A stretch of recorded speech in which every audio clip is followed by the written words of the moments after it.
And Sarah, do you want to pull up our presentation?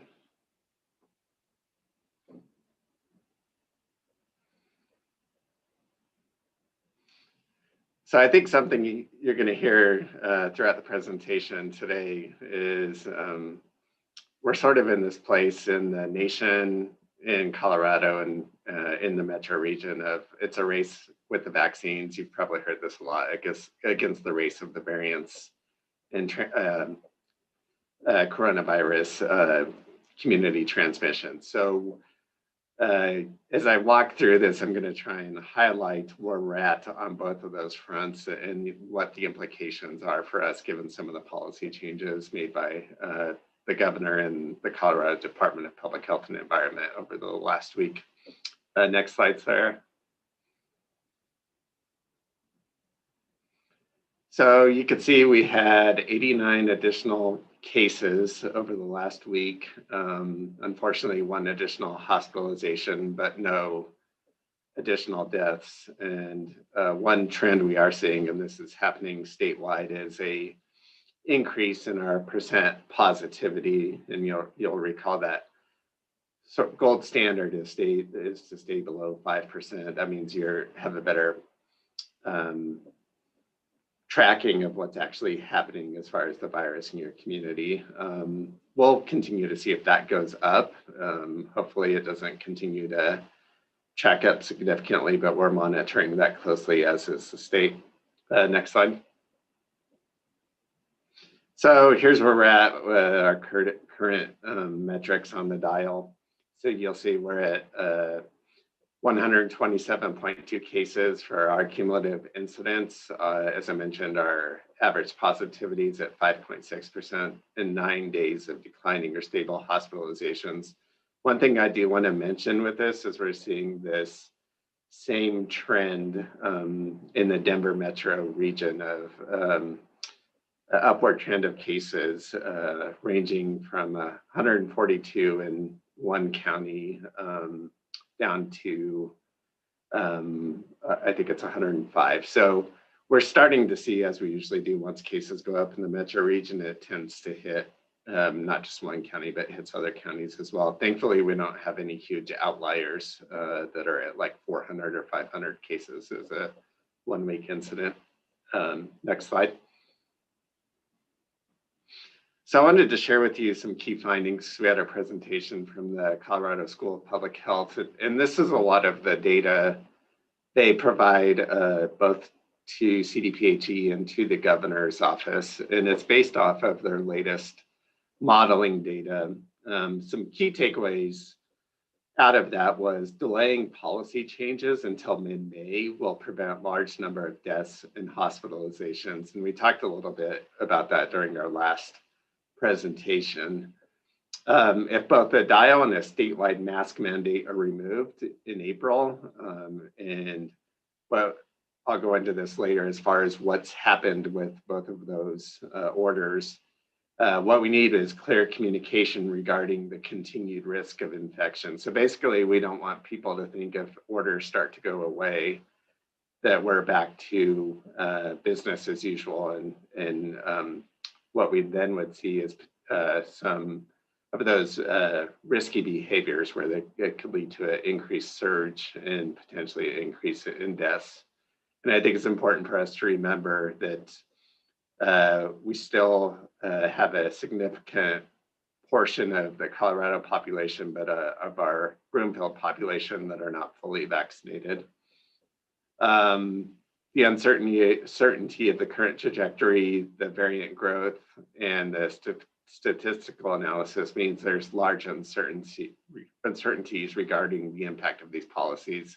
So while this is modeling data, there's always that caveat that it's not exact science. And so we just have to take that into account as we go through and make decisions as a body and where we head as Broomfield regarding COVID and our next steps. And then the last thing that I think was most concerning to us as public health directors is if the B117 increases substantially in the days ahead, or we see declines in transmission control, the impacts of policy changes could be larger than shown here. So I'll share this a little bit later, but we are seeing significant increases in the B117 variant, and we know that specifically that variant is 1.5% more infectious than the typical variant. And we also know that it contributes to a higher percentage of hospitalizations in the 40 plus age group. Next slide.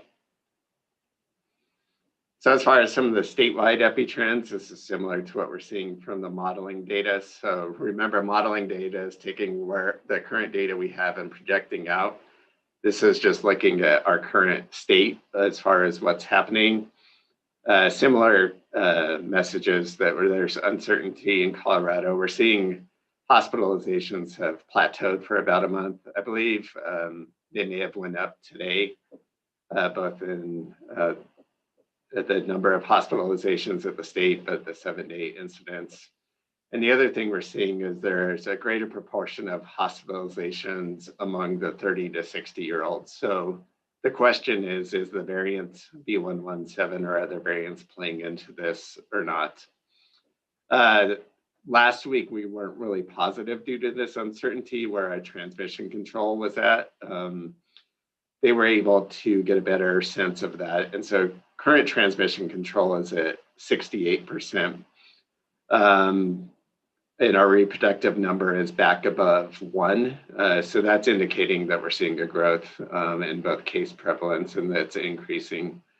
And you'll remember that reproductive number is important because as we start to see it go above 1, it leads to greater spread of the virus. As I mentioned, about 25% of Coloradoans are immune due to being vaccinated or a previous infection. But as I mentioned last week, the estimate from the School of Public Health is 69% of Colorado population will be vaccinated by May 21st, and that means that they've received a dose. As I mentioned before, the B117 is increasing rapidly. And then you can see the impact in Broomfield, just our incidents and hospitalizations are fluctuating. We've had 13 cases of the B117 and 2 cases of the B1427. And then we remain in level yellow at this point. And I think the good news out of this is we're not seeing a sustained increase in cases. We're at an elevated incidence or plateau and still staying there. So we'll see where that continues to trend with our case rates. Next slide. So as far as vaccines, again, on the vaccine front, we're doing extremely well in Broomfield. And what's exciting to see is that if you look at the 60 plus, we've made great inroads vaccinating our population within the 65 to 69 and 70 plus, those that are fully vaccinated. We're starting to make those inroads in the 60 plus. And then you can see that our 40 plus populations have at least received that 1 dose, which we know provides some level of protection. And 37.7% of our total population has received the vaccine, which is great. And then if you actually take it of those who are eligible, the 16 plus, 46.6% of our population has received the vaccine. And as you recall, experts have said there's no definitive number, but an estimate somewhere between 70 and 80% of your population being vaccinated, you start to reach herd immunity. Next slide. And this just further illustrates some of the modeling data that I was mentioning before of the potential impact of policy changes. And I think the important thing to look at here is the impact of taking away the mask order and how that impacts transmission control and also potential deaths. And what the key takeaway from this is basically we want to try and delay our policy changes, significant policy changes until May 15th to save as many lives as we can. Next slide. And then this is just further illustrating the same thing of what we're seeing is an increase in the B117 variant and other variants. And we believe B117 is at least 50% of our cases right now. That's our assumption. We can't specifically say that. You can see the impact of us removing a mask order, removing the mask order and the dial, and seeing a significant behavior shift in our population based on that messaging.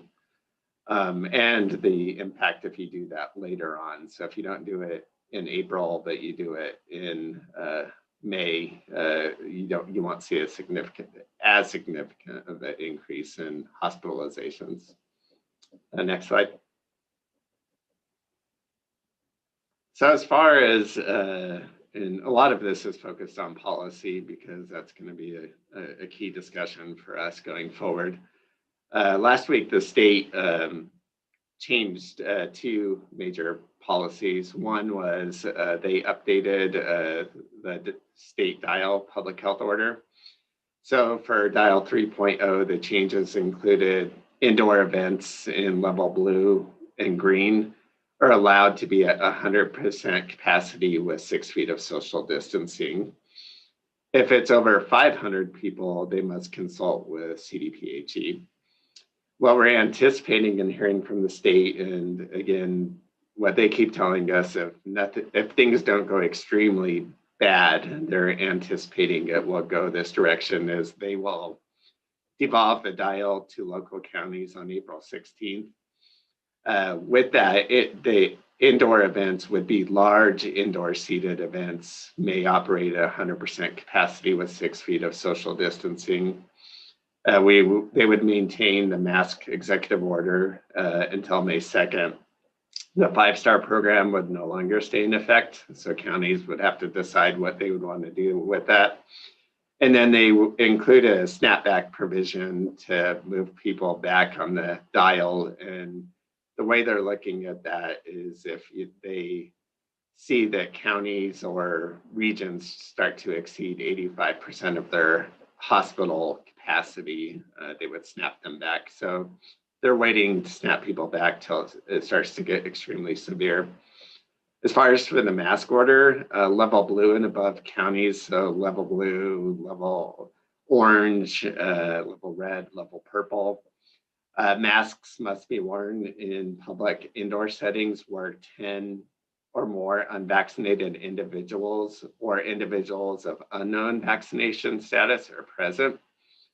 Some of the challenges we discussed with this is two things. One is in indoor public settings, and this could include a coffee shop, it could include personal services, it could include an office setting, it could include a small gym, that you could have 10 people in there. And it's really leaving it up to the business owner to determine if they're vaccinated or unvaccinated. They're telling those business owners to assume everybody is unvaccinated, but that puts a lot of pressure on those business owners and some of the other challenges with enforcing that. Additionally, they are going to continue to require that masks be worn in schools, childcare centers, state government facilities, personal service settings, limited healthcare settings, and you could read the others. Next slide. So what does that mean for us? There's been a lot of discussion of what's been happening, and I'll just be completely transparent and honest. I think a lot of what the governor has been doing is their North Star has always been to avoid exceeding hospital bed capacity, and that's the common good that they've defined. And so they're having a hard time in some of these small rural counties where they have either low case rates or not a lot of transmission in getting those communities to buy in from a severity standpoint, to follow the public health dial and also to follow the mask order. So with that, as a metro region, we still know that when it comes to hospitalizations and deaths in Colorado, we're a major driver of that just due to our population sizes. And so some things we've been discussing and recommending is that each county could potentially adopt an indoor mask order to address the less than 10 persons in public settings regarding the vaccination status. Denver, Boulder, and Jefferson County have already issued those orders last week or over the weekend. Tri-County will be bringing that order to the Board of Health tonight. The other thing is it would be effective for 30 days and then reassessed. I do want to note that outdoor mask orders that some of these other counties had would be rescinded. We've looked at a lot of the literature, and outdoor transmission just isn't nearly as significant as it is as far as indoor transmission. And I think with the summer months, we want more people outdoors. So if they can do that and be safe, we're feeling more comfortable with that. Another proposal that we've developed is that counties can adopt a simplified regional public health order that would allow for a step down approach from the dial. So we wouldn't just after April 16th completely open with that 100% 6 feet social distancing in large settings, but allow us to gradually move off of the dial. And that the intent of this is to get to that mid-May timeframe we've been talking about, where we can hopefully vaccinate most of our populations and prevent the further spread of the variant. So in this model, counties would be eligible, all counties, to move down one level. So all of those counties at level yellow would move to level blue, or if they're at level blue, they can move to level green. And I think there's only one, Arapahoe County, that's at level blue. All the rest of us are at level yellow. The order would be issued for 90 days, and there was a lot of discussion about this. And the reason for that is after 30 days, a county might decide if they want to move to level clear, which is fully open. And we assume some counties may get there based on how quickly they're vaccinating their populations. If that's the case, we would keep the order in place for 90 days in case we saw a significant, and I mean significant, increase in hospitalizations. We're using a severity metric for that. And then that would allow for snapback provisions to bring counties back onto the dial so that we can get transmission control back into place. It also includes a simplified order, so it's no longer the however many pages Christina knows on the call from our legal department. I think it's over 50 or 70 of the current public health order to something that would be down to 5 pages, and then also include appendices of capacity limits. The two ones that are still under discussion is large outdoor events and what to do with that. So counties may decide to apply to this order to large outdoor events. And we know with both May and potentially even past that, we could have people up to 500, 1,000, 2,000, and more than that congregating. So in this model, for the month of May, those in level of blue would operate at 33% capacity, and those in level green would operate at 66% capacity. And then again, if you just move after May to clear, you would be at 100% capacity, but still recommending or requiring social distancing. The other area where we're still debating and discussing, and I think this might come down to each county's decisions, is how to apply for personal gatherings, and just with the level of risk you're willing to accept there. And so with the personal gathering definitions, you could have, the example that was brought up is parties either up in Boulder with some of the college students where they have a fraternity party and call it a personal gathering, and you have 100 to 200 people there. In Broomfield, I was trying to think what this would mean to us. And I think it would be like, have to be like if you had a party at a certain place, an indoor place, and decided to call it an event center, that you're doing it for a graduation or whatever it may be, that it would apply. You know, honestly, I could go either direction on those two ones. I'm not sold that we have to do both, but I would definitely want to make sure I'm just bringing that forward to council. Next slide. So I took you through what the state has done, and now what the regional public health directors are doing. And as I mentioned before, most of them have passed face coverings or mask orders, except for Tri-County, which presents tonight. So what does it mean for us in Broomfield? Specifically around face coverings, the state order expires May 2nd. So one option we have is we could just follow the state order and see what happens with that 10 and less, and if it leads to a significant impact on community transmission. Again, it goes through May 2nd. And then we can reassess. I fully anticipate the governor will probably not issue another mask order after May 2nd. So at that point in time, if we did start to see our cases and hospitalizations increase, we would have to then look at, do we want a local public health order?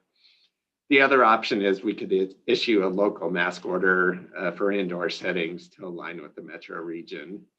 And that would be my recommendation. In the recommendation of my public health team, I ran it by all of them. And just based on what we're still seeing as far as some of our epi data and community transmission, we think that's the most prudent for a month, just to get us through and to get us by. The other key decision point for us as a body and the Board of Health is, again, as I mentioned, the state order is expected to expire on April 16th. So we could decide when they devolve the dial to us that we just follow that state order, which means large indoor settings are operating at 100% capacity with 6 feet social distancing. Anything that's not defined as a large indoor setting, and we haven't got that specific definition, is it 500, 1,000? We don't know. They would no longer have capacity limits. So you're thinking of opening up in those areas. And then again, for large areas, there would still be this requirement. The other thing we could do is adopt a local dial order to, with those step-down provisions to align with the metro region. And that would be my recommendation, just based on all of the key points and data I brought you through. I think both of these recommendations are prudent to get us through a month, reassess, and I fully anticipate, again, we'll have at that point a significant portion of the Broomfield population vaccinated. And I did want to follow up on a question from last week. A new study came out to show that once you are vaccinated, the risk of you contracting the disease is extremely low, which we knew from 2 doses, but they're also showing that it's happening with 1 dose. It's up to 80%. And then the second thing is the risk of you transmitting it to others is extremely low. So that means things could change significantly after May if we could make it through that and we don't see anything major happen. And with that, I think I have one more slide. That's it. That's the end. So I'm willing to open it up for questions and feedback and thoughts. And Mayor Pro Tem, I see you first. Wow, I mean, that's a lot of info to digest, but it always comes back to what's gotten us to this point, and the regional approach that we've always taken based on the data and the science has served Broomfield well. So as you know, as hard as it is and how fatigued we are with all of this, I still think we need to follow our public health director's recommendations. So I Great. totally support that. And I know we have an agenda item tomorrow where you're going to give that update.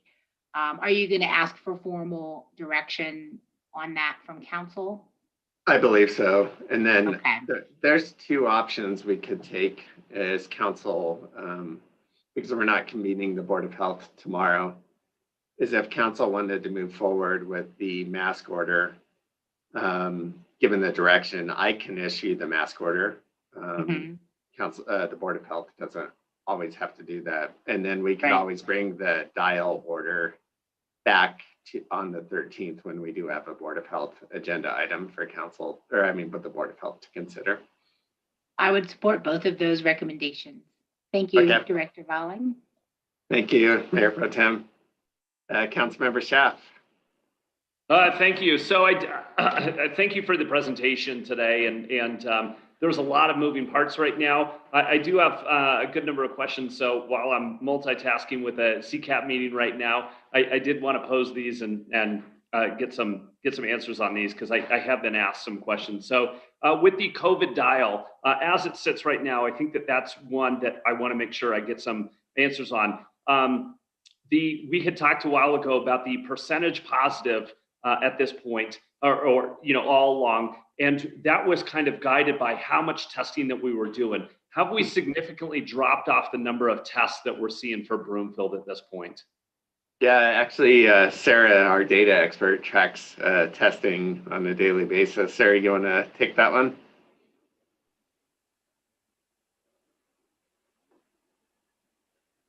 If she could get off mute. Still muted, sorry. Sarah, are you there? Yeah, does that work? Okay. Yep. Sorry, I had to change my speakers. Yeah, our testing rate has fluctuated, but it has always stayed within the recommended amount of testing that should be taking place within our population level. There has been some variation with the weather, the holidays, and whatnot, and we are seeing that across the state as well. So our trend is matching theirs. Well, that's great to hear. And when I was checking out the COVID numbers this morning, seeing that the positivity rate went down, that kind of answered it for me, or it went to my assumption, which was that we are continuing to test at a high level. It's when that, when we were high, I guess last week and the week before, when those positivity rates were high, that was one of my questions that I started to have. And then people started to ask that same question, was whether or not we're actually testing. So it sounds like that we are testing at that recommended rate still, which I think is important. And then the other question that I've been getting is, at this point, do cases, do ROC or total number of cases still matter at this point? Or are we kind of, moving beyond that metric as well? Yeah, we had a large debate in the regional group about that, of should we stick to cases or should we think of something different? And what we're realizing is, what we're seeing is, with more and more people vaccinated and then the variant taking place, it's a little bit unstable when you're tracking cases. And cases have always been the leading indicator to hospitalizations and deaths.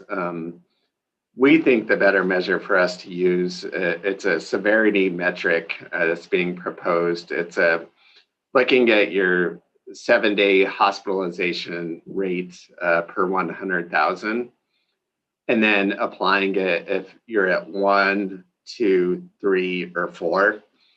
And obviously, if you start to get to that area of 4 for your 7-day rate of hospitalizations, you're in a severe place. And so in those situations, that would be our snapback, because I think once we moved to having vaccines available, and what we're seeing in Broomfield is like our case rates were helpful before to determine where that trend was going.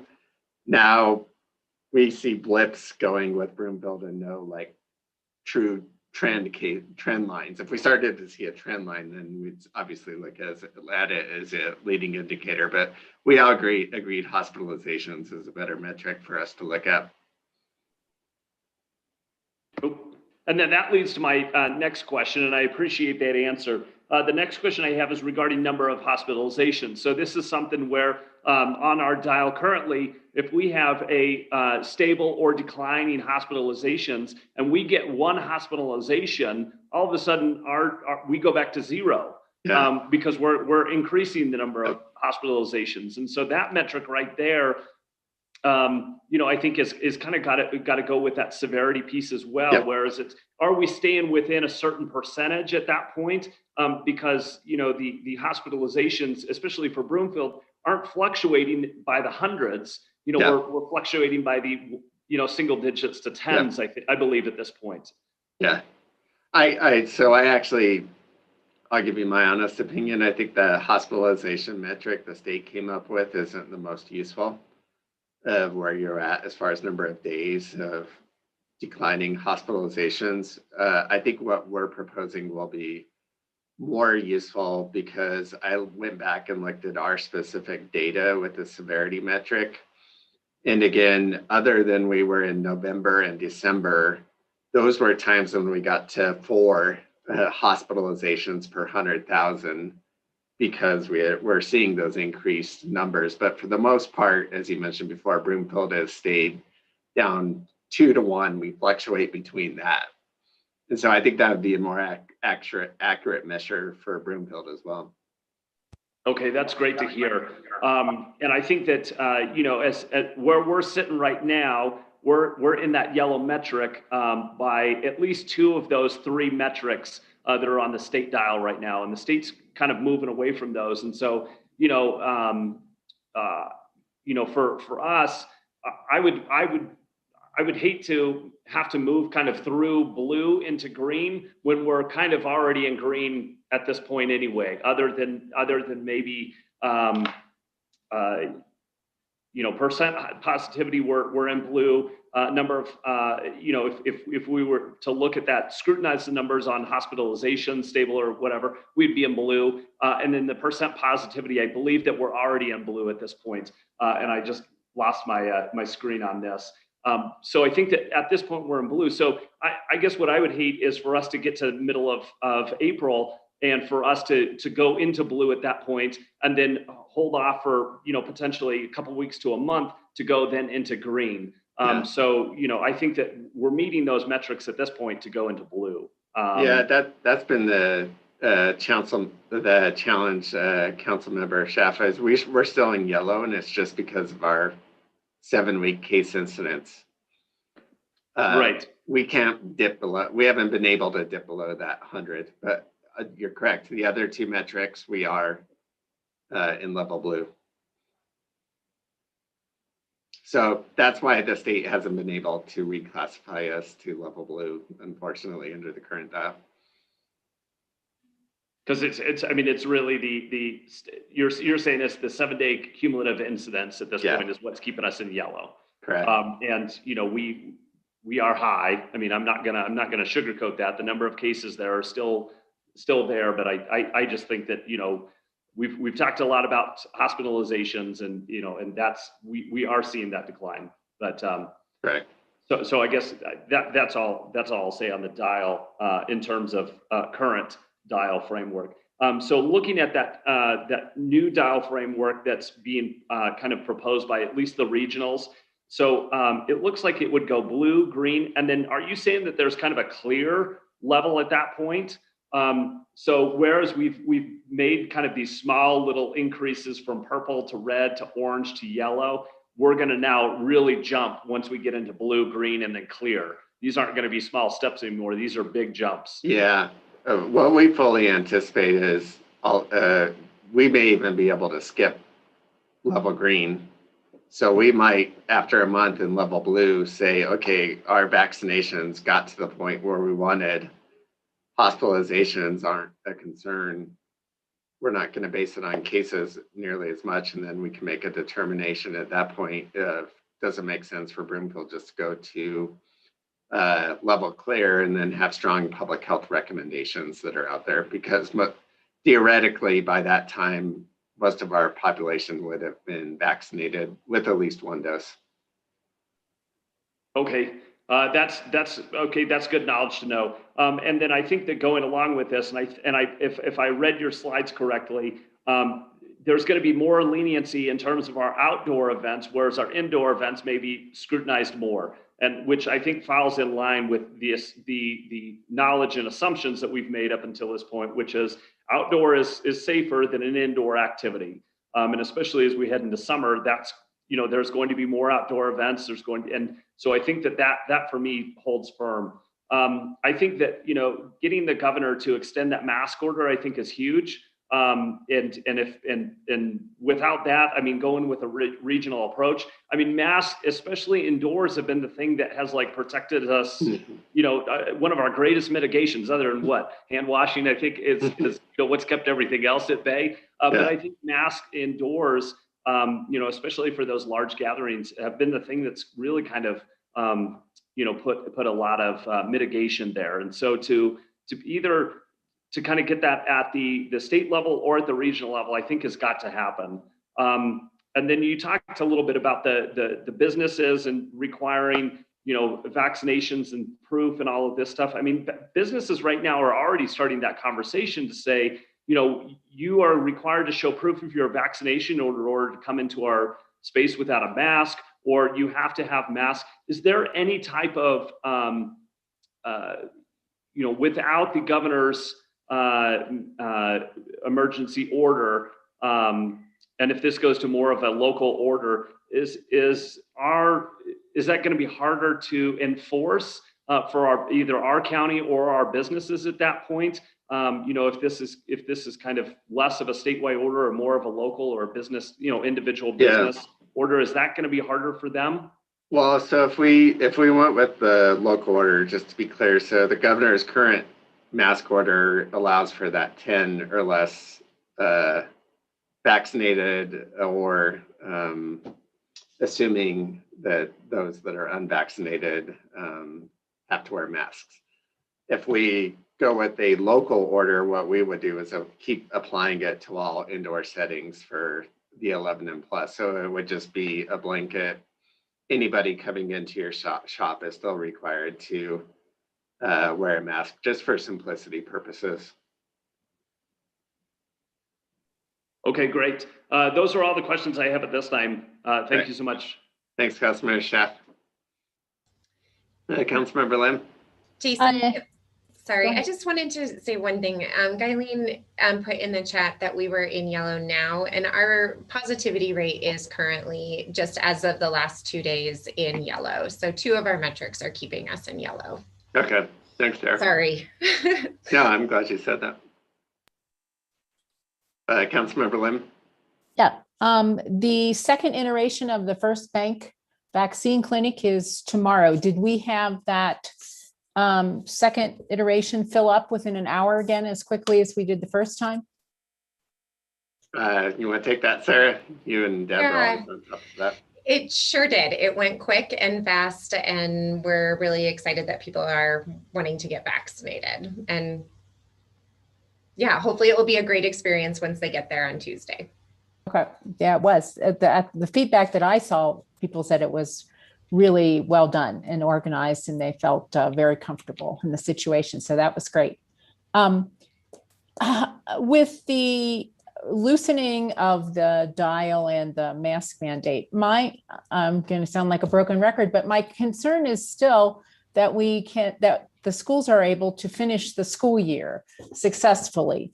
And, you know, even if they're still wearing masks inside the school building, the community spread is going to affect the ability of students to attend or teachers to be there to teach. So, yeah, that's my consideration, is definitely that should be prioritized, that we have the masks to minimize the community spread, to enable the school year to be completed as much as possible in a hybrid or face-to-face situation. Have the school boards commented on this, what the public health boards are looking at as far as extending the mask mandate? Yeah, so actually in the current mask mandate, the updated one from the governor, still requires that pre-K through 12th grade are required to wear masks in those settings, and the teachers too. What you're exactly right about is what happens in those when you're not in the school settings. We know school transmission is so low, and the potential for quarantine situations and others that impact school operations with just another month to go to get us through. And so the feedback we've received from our school districts is they're fully supportive of the idea of us continuing to move forward with mask orders, because they have the same goal that we do, to finish out the school year strong. Okay, that's good to hear that feedback. Are the state models that you're referring to, are they taking into account the variant and how the variants are more infectious? And I'm looking at, the state is saying we'll snap back if hospitalizations are at 85%. And Yeah. I'm thinking, well, if hospitalizations are at 85%, it's spreading a whole lot. And there's could be a precipitous rise that we wouldn't have had, that could be quicker than we've ever even had before, just because of the difference in the variants.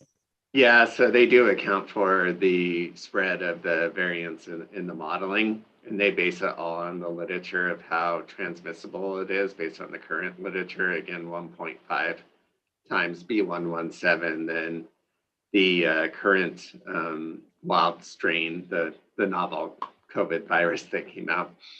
And then the second thing they look at is the severity of it on hospitalizations and deaths. And so I don't have the specific numbers, well, I'll get in a follow-up, but they do take that into account. And again, as I mentioned before, we're seeing more hospitalizations in the younger population, and some of the national speculation is that is due to the variants. Okay, thank you. Those are the questions I had. Thank you, Councilmember Lim. Councilmember Anderson. Thank you. And following up on Councilmember Lim's question or concern about the schools and the masks in place, I would just add also, and there again, we had that very quick fill up of the First Bank Center. I really want to make sure that this mask mandate is in place until every resident of Broomfield, because some have been prioritized, and there's other people are still trying. Like, I really think we owe it to the community to get to that point where everyone who is willing and wants to get a vaccination has at least had their first dose. And so based on that, do you know the timing of projections of when we think, because we're guessing on how many people will actually sign up to get the vaccination versus when do those two coincide, when the anticipated number of people that do want to get vaccinated and that additional length of time on the mask order, do they kind of coincide? Like, They do, and that was part of our conversation or discussion, and it was one of the slides. It's in our appendices of when we expect that a majority of our population will have had the opportunity to be not to receive the vaccine, and that was May 21st, that date. And so the mask order, if we adopted it, adopted it this week or the next week, it would be for 30 days. So that is a good point of something that we would need to consider. Would we just want to align the mask order with if we decided to go the route with the regional dial order and just have the two consistent to get us through that May 21st timeframe? Thank you. I think that's a good consideration. And then the second question I have is, coming as a parent with younger children who aren't old enough to get vaccinated. And that was good news. I believe my understanding what you said was that once we received our 2 vaccinations and we're 2 weeks past that, we would be unlikely to bring that home to our children. So that's very good news.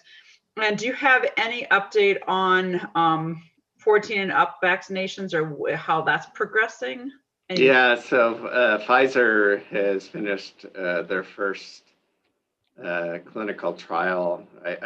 I'll have to look back if it's phase 1, what phase they're in, but of 12 and up. And they found that the Pfizer vaccine's 100% effective in preventing COVID transmission in that 12 and up age group. So seeing the same data from Pfizer with the adult population, with that younger population, was fabulous and wonderful news. And no signs of, and the reactions were similar to adults in the kids? Yeah, so they'll do the similar thing of tracking that through these studies and see if there's any adverse reactions. Yeah, and Council Member Hinkle, it would be the 2 doses with the Pfizer. And so as they track that, they'll get a sense of what's the adverse reactions. And then, as we've mentioned before, and we'll send this data, CDC also has been tracking the adverse reactions that they've been seeing through Pfizer, Moderna, and all of the other vaccines, and we can send that data out. It's more of what we've heard communicated, that it's individualistic. Most people, when they receive either the first or the second dose, obviously muscle soreness, you could have body aches. In some situations, it could lead to a fever. And so those are the normal symptoms. And what I've understood is the extremely adverse reactions have been minimal, like the seizures and other things that came up initially. Then I have one final question. As we talk about herd immunity and we get to that 80% or whatever that magic number is, obviously the 16 and under population right now would have no herd immunity. So is there a discussion of really they need that protection, like for summer camps and going into the next school year, and understanding that the vaccinated population really isn't going to transmit it to them? Is there a way to, I guess my question is there a way to require those positions? Is it kind of voluntary, or can you require people who are coming into contact with these groups of unprotected kids to have a vaccination? That's a great question, and probably a legal question. I think for private businesses, they can require that. For government settings, Christina, do you want to weigh in on that one?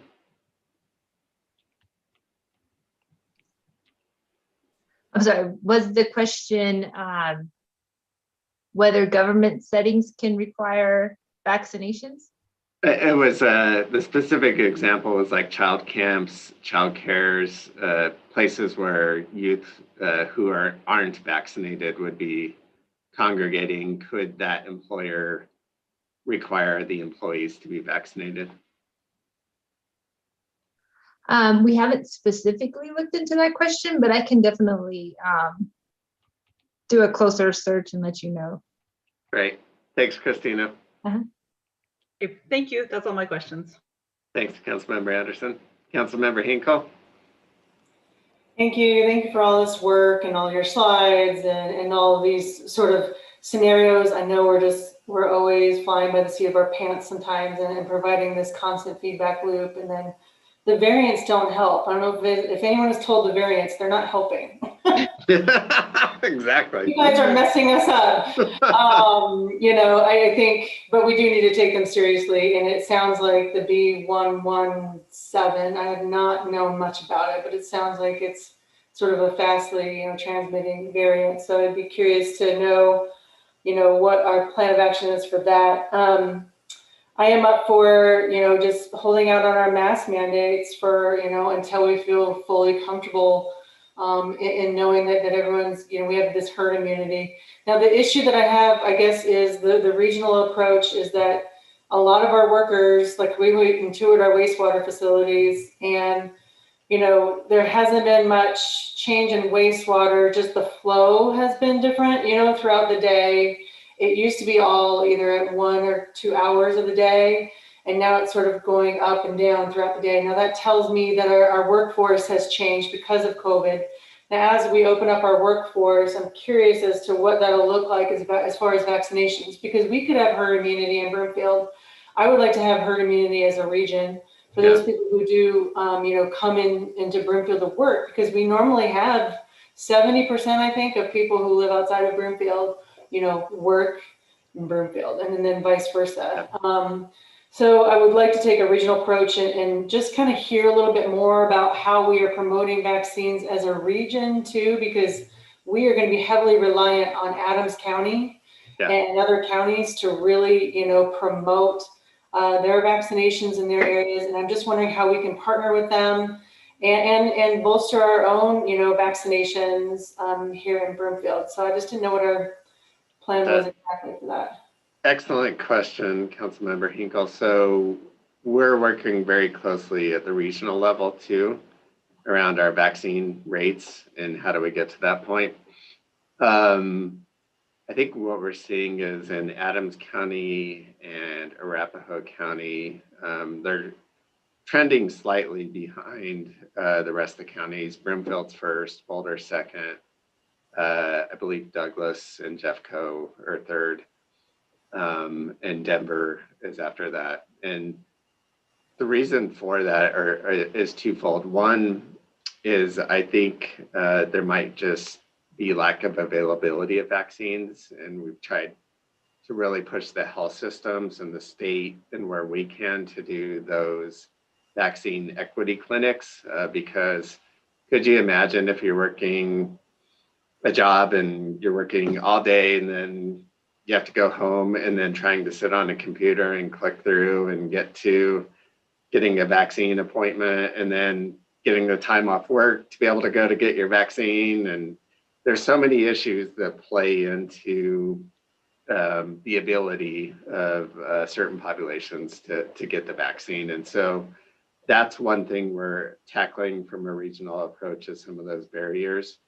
The second thing is specifically in certain populations, such as the Hispanic and Latino population, we've developed programs in each of our counties called community ambassadors that are trusted leaders in communities, or they're informal leaders as well. Like one of our community ambassadors owns a Mexican restaurant and is well connected in the community. And so having them be the ones promoting the message of the reason to get the vaccine, because it only means so much coming from us as public health officials, and we know how much better that works.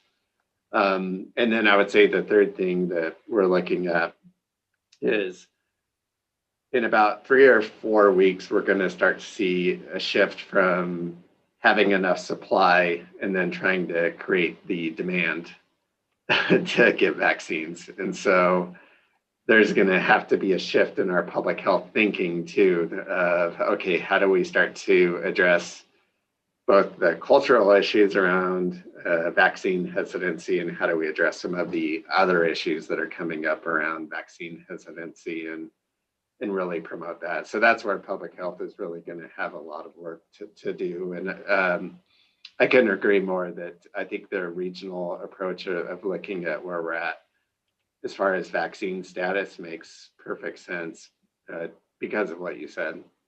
Yeah, and I'm hearing feedback from people. I have a friend and that works in sort of manufacturing, and she says, I don't know if I'm going to get the time off of work if I get that second shot and I'm feeling really sick. So we're kind of running into this whole, I'm part of the workforce. Are they going to give me time off if I feel like I'm going to throw up all day? Yeah. Right. And I don't know how we can support those businesses to give them sort of the financial backing and or I don't know. I don't know what that looks like to pay for those employees to take that day off so that they feel comfortable, because that's her hesitancy. She says, with timing, I don't want to do it on a Tuesday because I have to work Wednesday, Thursday, and Friday. Yeah. She would much rather do it on a Friday at 5 p.m. because then she says I can be ensured that I have my Saturday and Sunday off to recover. So just thinking in terms of timing and when we get vaccines, it would be helpful to go to those workforce places, and I get some more feedback from her too, as far as, timing might go, especially for that second one who I had the Moderna for the first, and it just made my arm sore for a day. Yeah. But I heard the second one, that there's a bit of a recovery time. So is there any thought in timing? Has that been addressed at the state and local level? Yeah, so part of it is looking at when do we actually schedule vaccine clinics as we start to get to that point of having greater supply, because do we just have them from the typical 9 to 5 business day, or do we start scheduling them around times that we know certain essential workers and community members are available to get them? We have had that discussion with the state around the ability of what can the state do to push that message for employers to allow people to not only get the vaccine, but then secondly, to take the time off. I think the challenge is in more of the settings where you don't have like a HR office, like sometimes the construction industry or small businesses where it might be,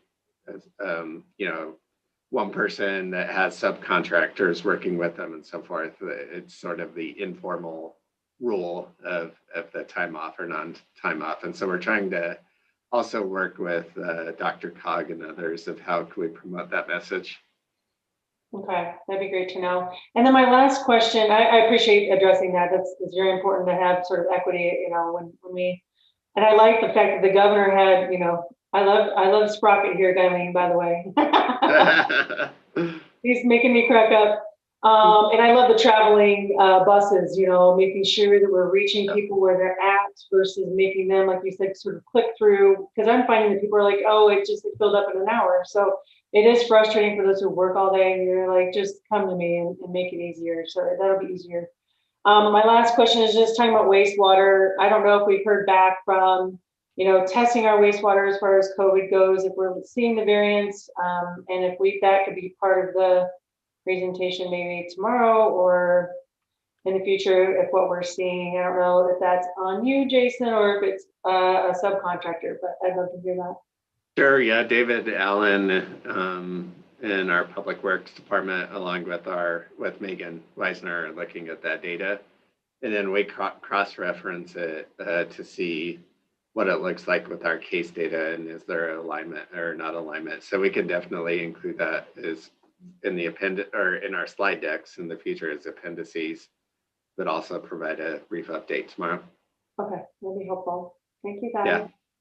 And I forgot one other thing, Councilmember Hinkle, is an approach we're taking is having people that are available to help with the sign-up process because of language barriers, time, all of that. So in the metro region, we're trying to discuss what that could potentially look like, and we've approached some foundations to see if they could fund some people that can help do that work.